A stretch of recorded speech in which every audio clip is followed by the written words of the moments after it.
हम लोगों को ये समझना है कि मसीह यीशु कौन है, और हम लोगों को ये समझना है कि हम लोग कौन है मसीह में। ये दो सवाल सबसे ज़रूरी हैं आपके जीवन में जानने। पहला, मसीह कौन है, और दूसरा, हम लोग मसीह में कौन है। आमीन। आप जानते हैं कि सब लोगों को पता है कि जब पिताजी बूढ़े हो जाते हैं तो वो जायदाद लिखते हैं अपने बच्चों के लिए, तो किसी को पता है ना। पर आप जानते हैं कि क्या होता है अगर पिताजी ने कोई जायदाद लिखी और जो बच्चे हैं वो बहुत छोटे हैं, 3 साल के हैं, 2 साल के हैं, तो क्या उन्हें जायदाद मिलती है? नहीं। तब तक वो किसके पास रहती है? लॉयर्स के पास, एडवोकेट्स के पास, या किसी गार्जियन के पास, किसी जो देखभाल करने वाले लोग हैं उनके पास वो जायदाद रहती है। भले ही वो छोटे बच्चे, वो हो सकता है कि बहुत कोई अमीर व्यक्ति था जिसका बहुत बड़ा मैंशन था, एक बहुत बड़ा बंगलो था, 4-5 गाड़ियां थी, करोड़ों रुपए उसके अकाउंट में था, मगर उसके जो बच्चे हैं उसके बच्चों को तब तक वो जायदाद नहीं मिलेगी जब तक वो बच्चे सयाने नहीं हो जाते या एडल्ट नहीं हो जाते, 18 साल के नहीं हो जाते। लॉ के हिसाब से जब वो मैच्योर हो जाते हैं, सयाने हो जाते हैं, बड़े हो जाते हैं, तो क्या होता है, वो जायदाद जो पहले से उनकी थी वो अब उस जायदाद को क्या कर लेते हैं, हासिल कर लेते हैं और उसका फायदा उठा सकते हैं। वैसे ही परमेश्वर का वचन हमें बताता है गलातियों की पुस्तक 4 में, चलिए वो पढ़ लेते हैं। गलातियों 4 उसका पहला आयत हम देखेंगे, अगर आप स्क्रीन में डाल दें उसे। गलातियों 4 पहला, देखिए क्या लिखा है। मैं यह कहता हूं कि वारिस जब तक बालक है, यद्यपि सब वस्तुओं का स्वामी है, तो भी उसमें और दास में कुछ भेद नहीं। आमीन। बहुत सारे आज परमेश्वर के बेटे और बेटियां दासों की तरह जी रहे हैं क्योंकि वो अभी भी सयाने नहीं हुए। एक चीज मैं पहले क्लियर कर दूं, आप समझे इस बात को। आपकी उम्र का परमेश्वर के राज्य में आपकी उम्र से कोई लेना देना नहीं है। हो सकता है आप 80 साल के हों पृथ्वी में, मगर हो सकता है कि स्वर्ग में आपकी उम्र 3 साल हो, और हो सकता है कि आपकी उम्र 18 साल हो पृथ्वी में, मगर स्वर्ग में आप 40 साल के हैं। आप समझ रहे हैं मैं क्या कह रहा हूं? हमारी पृथ्वी की उम्र का स्वर्ग में सयानेपन से कोई लेना देना नहीं है। आप चर्च कितने साल से जा रहे हैं उसका भी आपके सयानेपन से कोई लेना देना नहीं है। आप हो सकता है कि 40 साल से कलीसिया जा रहे हैं मगर फिर भी बच्चे हैं। आमीन। क्योंकि चर्च अटेंड, देखिए, क्योंकि यहीं पे नेचुरल और परमेश्वर के राज्य में भेद है। यहीं पे जो हम शरीर में क्या होता है, अगर आप नहीं भी चाहोगे तो भी आप बढ़ोगे, है कि नहीं? आप बढ़ते रहोगे। मगर परमेश्वर के राज्य में ऐसा नहीं है। परमेश्वर के राज्य में ये एक पार्टनरशिप है। जब तक आप पवित्र आत्मा के साथ सहभागी नहीं होगे, जब तक आप परमेश्वर के वचन में नहीं बढ़ोगे, हो सकता है आप कलीसिया में कितने समय तक रहोगे, आप बच्चे ही रहोगे। और आप क्या करोगे? आप हर समय प्रार्थना करोगे, आप प्रेयर टावर फोन करोगे, मेरे पेट में दर्द है, मेरे सर में दर्द है। देखिए, हम उसके विरोध में नहीं है।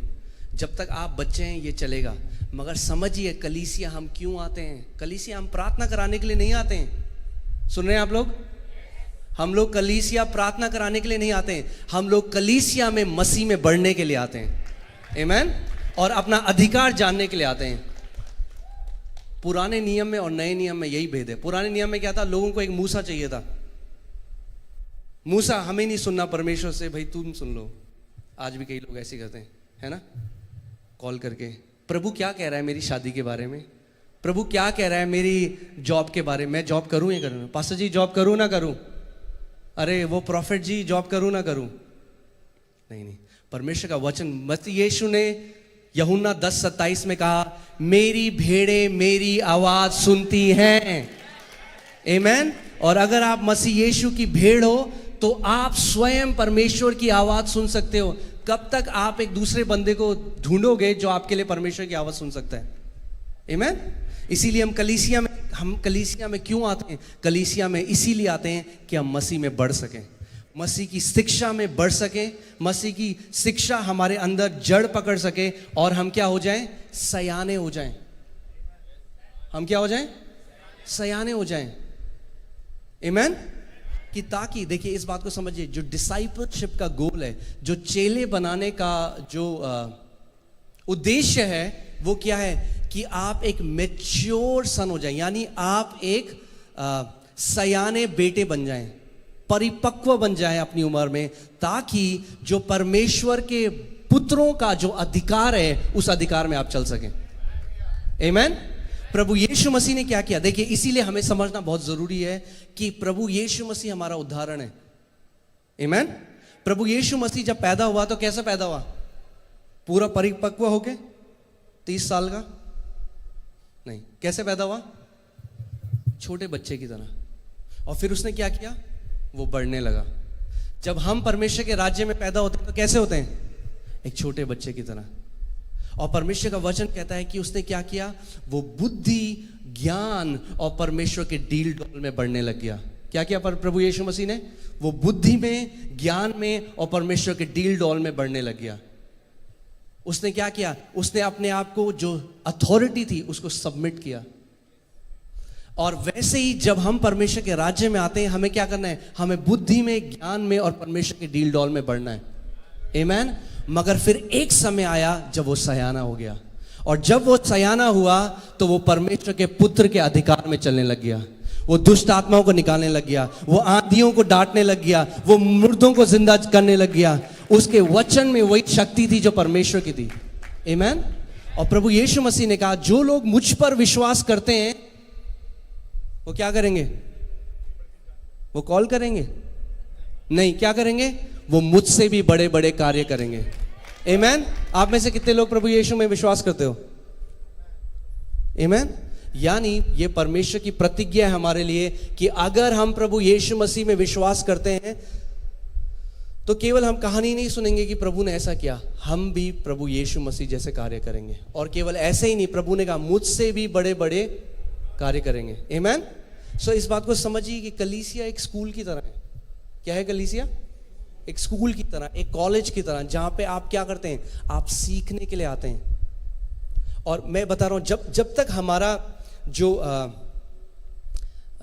एटीट्यूड है वो सीखने का नहीं होगा, तो आप कलीसिया आएंगे, आप अच्छा गाना सुनेंगे, आप कहेंगे अरे बहुत मजा आया, आज हमने हाथ घुमाया, तेरी दया तेरी दया, फिर हम घर चले गए।